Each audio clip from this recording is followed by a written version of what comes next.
సామాజిక న్యాయానికి సిలువ వేసి పన్నుల రూపంలో ప్రజలు నడ్డివిరుస్తున్న బాధుడు పాలనతో ప్రజలు విసుగు చెంది ఉన్నారని, వచ్చే ఎన్నికల్లో చంద్రబాబు ముఖ్యమంత్రి కావాలని రాష్ట్ర ప్రజలందరూ ఎదురు చూస్తున్నారని తెలుగుదేశం పార్టీ ఆరోగ్య విభాగ రాష్ట్ర కార్యనిర్వాహక కార్యదర్శి డాక్టర్ చప్పిడి వెంకటేశ్వరరావు అన్నారు.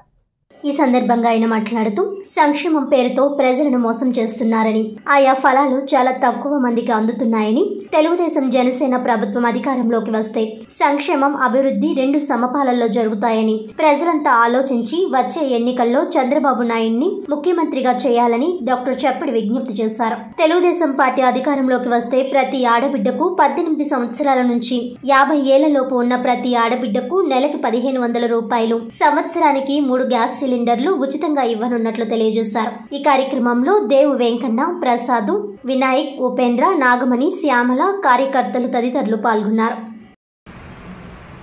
మొన్న అనంతపురంలో జరిగిన సభలో ముఖ్యమంత్రి గారు చాలా వ్యంగ్యకరంగా చంద్రబాబు గారిని విమర్శించడం మేము ఖచ్చితంగా ఖండిస్తున్నాము.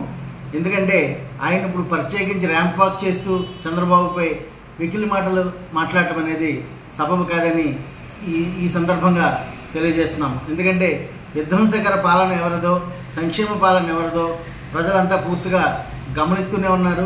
సో ఇటువంటి విధ్వంసకర పాలన సాగించే జగన్ రెడ్డి గారిని త్వరలో బయటికి పంపించే దానికి సిద్ధంగా ప్రజలందరూ వేచి ఉన్నారు. అంచేత ఖచ్చితంగా రేపు వచ్చే ఎలక్షన్లో చంద్రబాబు గారిని ముఖ్యమంత్రిగా చేయడానికి ప్రజలందరూ కూడా సిద్ధంగా ఉన్నారని చెప్పేసి ఈ సందర్భంగా తెలియజేస్తున్నాను. అలాగే జగన్ గారు సామాజిక న్యాయం అంటూ ఎన్నో ప్రగల్భాలు పలుకుతూ సామాజిక న్యాయానికి పాత్ర వేసి బాధుడు పాలనతో ప్రజలందరినీ ఏ విధంగా మోసం చేయాలో ఆ విధంగా మోసం చేస్తున్నారు.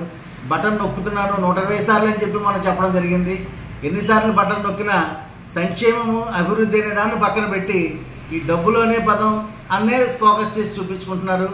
ఇదైతే కరెక్ట్ కాదు. ఎందుకంటే ప్రజలకి డబ్బుతో కొనడం అనేది కరెక్ట్ కాదు. ప్రజలంతా ఖచ్చితంగా ఆలోచించుకుంటున్నారు.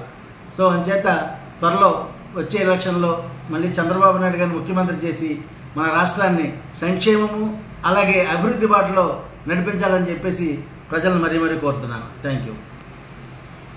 రాష్ట్ర ముఖ్యమంత్రి అయినటువంటి జగన్మోహన్ రెడ్డి తన సైకో పాలనతో రాజకీయ అనుభవజ్ఞుడు, ఈ రాష్ట్రానికి కాబోయే ముఖ్యమంత్రి అయినటువంటి నారా చంద్రబాబు నాయుడు గారిని ఇష్టం వచ్చినట్టుగా మాట్లాడటం జరిగింది. ఇటువంటి మాటలు మాట్లాడితే జగన్మోహన్ రెడ్డిని కుర్చీ మత్తపెట్టి బంగాళాఖాతంలో కలిపే రోజులు దగ్గరలో ఉన్నాయి. నువ్వు సంక్షేమాన్ని ఏం మాట్లాడుతున్నావో నీకు అర్థం కాలేదు.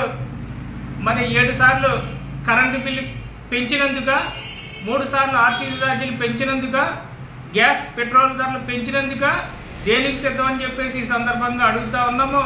చంద్రబాబు నాయుడు లాంటి నాయకుడిని విమర్శిస్తే మీరు తుఫాన్లో కొట్టుకుపోతారని చెప్పేసి ఈ సందర్భంగా తెలియజేసుకుంటూ మీరు గౌరవంగా మర్యాదగా మాట్లాడటం నేర్చుకోండి. రానున్న ఎలక్షన్లో మీరు ఇంటికి పోవడం సిద్ధంగా ఉండాలని చెప్పేసి ఈ సందర్భంగా తెలియజేస్తా ఉన్నాం.